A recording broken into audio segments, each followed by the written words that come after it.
Assalamu alaikum wa rahmatullahi wa barakatuh. Peace be upon you all and welcome to the channel. In this video we will discuss final classes, but instead of discussing the aspect of inheritance for this portion of the course, we will discuss the immutability functionality bestowed upon classes through the final keyword. Before we start, I would like to provide a disclaimer. This lecture will be purely theoretical. We will elucidate the different rules or the different steps required to create an immutable class and then discuss each step or each point thoroughly. Then in the second episode of this topic, we will actually cover an example where we will move through each step as we implement the example to aid in clarifying this topic, because it may be slightly confusing for certain people.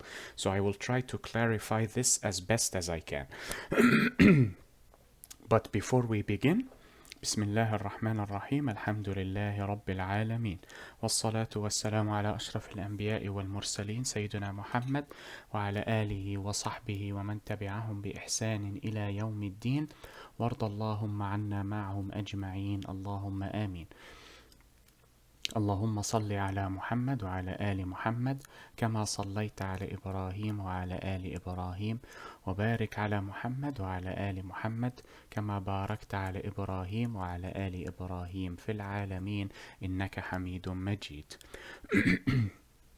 We begin in the name of Allah, the most merciful in this life and in the hereafter, and we thank Him for all of His blessings that He has bestowed upon us, for they are innumerable. And we pray that we follow in the footsteps of Prophet Muhammad, peace be upon him, and his fellow companions. Amen. We also ask for prayers and blessings to be bestowed upon Prophet Muhammad, peace be upon him, and his family, as they were bestowed upon Prophet Ibrahim, peace be upon him, and his family. Now, as we have mentioned, creating a final class can affect either the mutability of the class or the inheritance of the class. And we have discussed inheritance prevention in the previous episode. For this episode, we will discuss the immutability through the final keyword. Before we begin, let us discuss the term immutability. The word mute here indicates change. So this root here indicates change. This one right here means change, which is why in genetics a mutation is called mutation, because it indicates a change in the genetic sequence. Now this prefix, when added,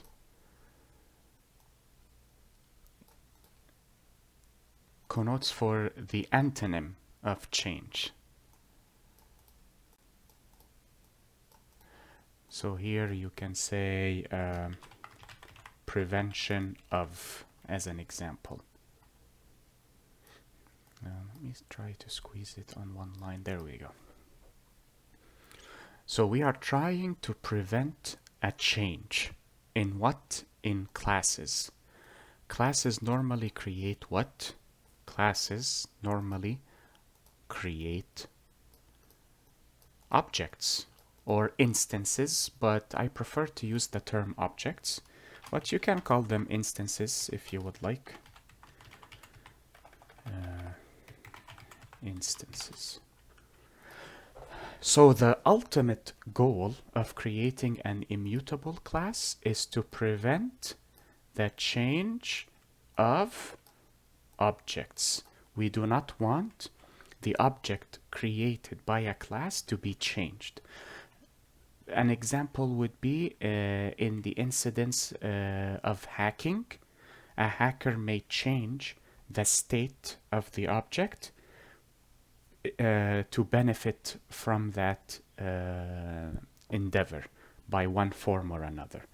So thankfully, in Java, you can create an immutable class to prevent such attacks. I believe they are called DDoS, if I recall correctly. I could be mistaken. I am dabbling in hacking, but I am not an expert yet. Okay. Before we continue, let us take a few examples of immutable classes in Java. Then we will see how they are immutable, and finally we will end with the steps necessary to create an immutable class. The examples for immutable classes are the string class and wrapper classes. So all the wrapper classes that we have discussed are immutable classes as opposed to the hip-hopper classes. So the most popular or the most common classes that are known to be immutable are the string and wrapper classes. What does it mean to be an immutable class? Let us take a look with an example. We will not create an immutable class in this lecture. It will be the upcoming episode, bi'idhnillah and God willing. Why do I have so much space here? Oh, okay. It is still loading. Let us create a string object and a wrapper class object just to see the differences, or rather to see the immutability in both classes. I'll say, and I will add 2 spaces here at the end. Then I can trim that space by saying like so.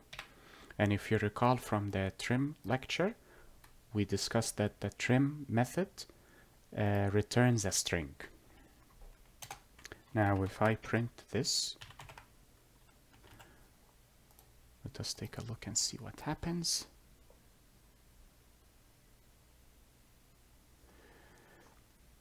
Well, as you can see, the cursor ends here. I cannot highlight the space, but I believe it is best if I add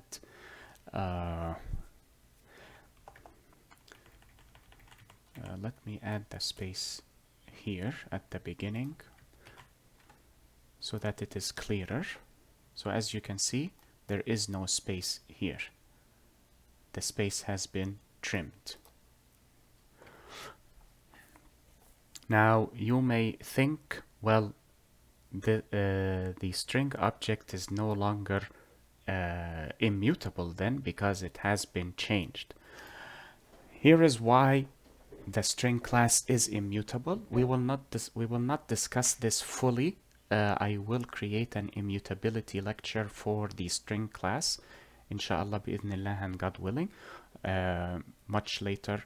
Well, not much later, but after I finish immutable classes, then I can create an immutability lecture for strings. But briefly, what happens is, let us check the trim method. I forgot the macro for it, F4, okay.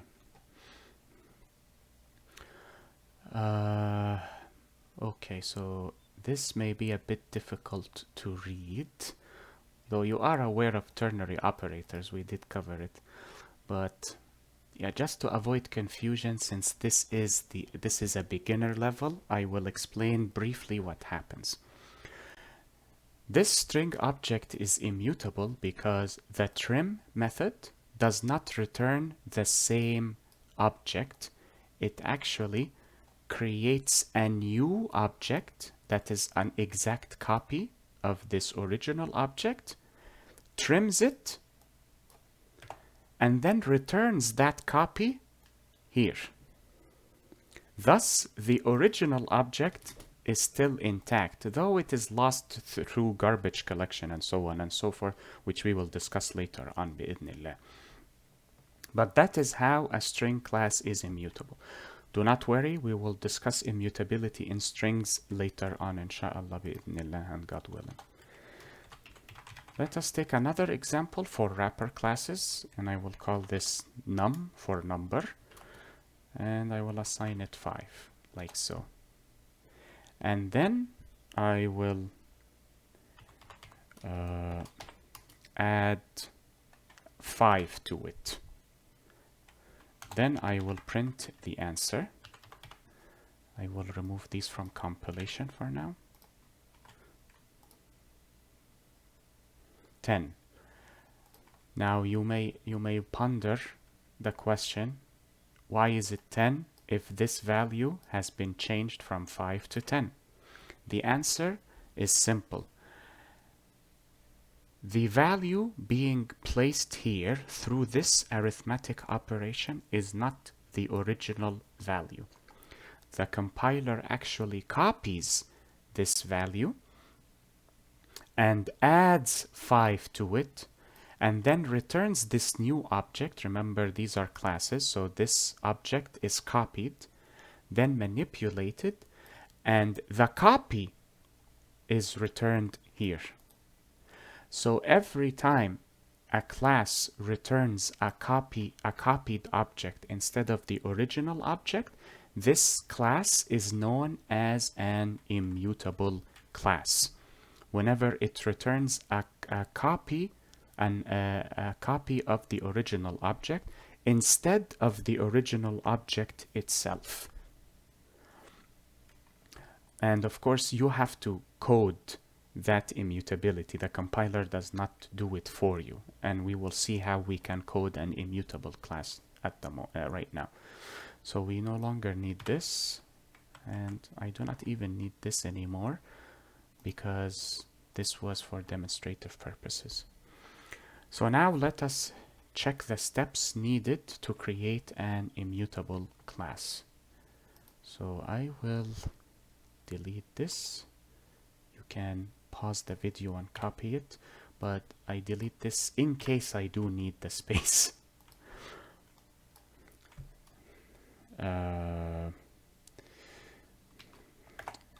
Immutable class creation procedure. So how do we create an immutable class? I will use different colors. The first step is using, or rather, labeling the class as final. So you use the final keyword in the class declaration. That is the first step. If you do not do so, you cannot create an immutable class. The second step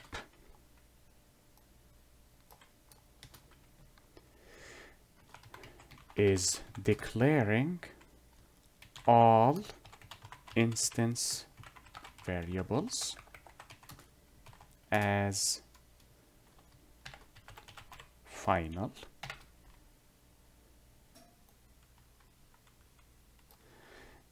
and to ensure for goodness sake, and to ensure the security of your code, also have it as private. Though private access specifiers are not a prerequisite for creating an immutable class, the final keyword is. But to add an extra layer of security, I would recommend using the private access specifier as well. So let me write an annotation here.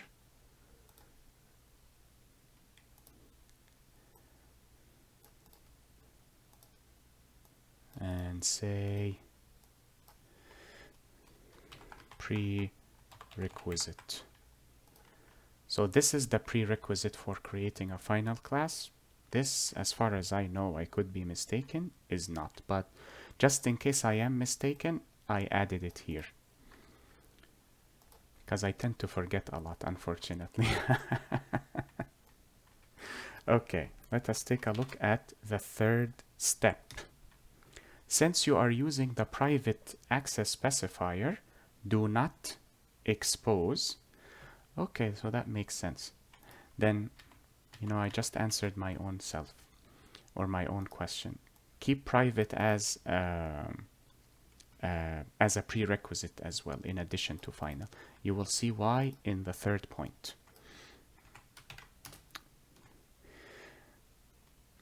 Avoid using setters. Do not use setters. Why? Because setters change the value. If you have setters available, then you can change the value, or the attacker who wishes to change your code can change the value on your behalf. Well, not necessarily on your behalf, but change the code regardless, or change the object or the internal state of the object, however you wish to phrase it. So do not use setters, only use getters. And since you will be using getters, this brings us to the fourth important rule, or the fourth step. All getters must return a copy of the object instead of the actual object. We will see this in the upcoming episode, inshallah, bi'idhnillah, and God willing, when we actually create our own immutable class. We will see how we can create a getter that returns a copy of the object. So it must return a copy of the object of the class instead of the actual object. Fifthly, and that is the last step, or the last requirement, or the last prerequisite, constructors, if you are using parameterized constructors, that is, let me mention that. Parameterized constructors must use a copy of an object instead of the actual instance, instead of the object of the actual instance variable, because you may be using a class as an instance variable in your immutable class. So if you will pass an object of the instance variable class through the constructor, ensure that you are deep copying the object. Do not worry, we will cover an example where we what is the word I am searching for? We invoke every single step through the creation of our immutable class. That is it for now. Inshallah, I hope in the upcoming lecture, once we do actually create our immutable class, it will become clearer for you. I hope this video was helpful and beneficial to you all. Enjoy the rest of your day, everyone. Be safe, take care, and peace be upon you all. Wassalamu alaikum wa rahmatullahi wa barakatuh. اللهم صل على محمد وعلى آل محمد كما صليت على إبراهيم وعلى آل إبراهيم وبارك على محمد وعلى آل محمد كما باركت على إبراهيم وعلى آل إبراهيم في العالمين إنك حميد مجيد.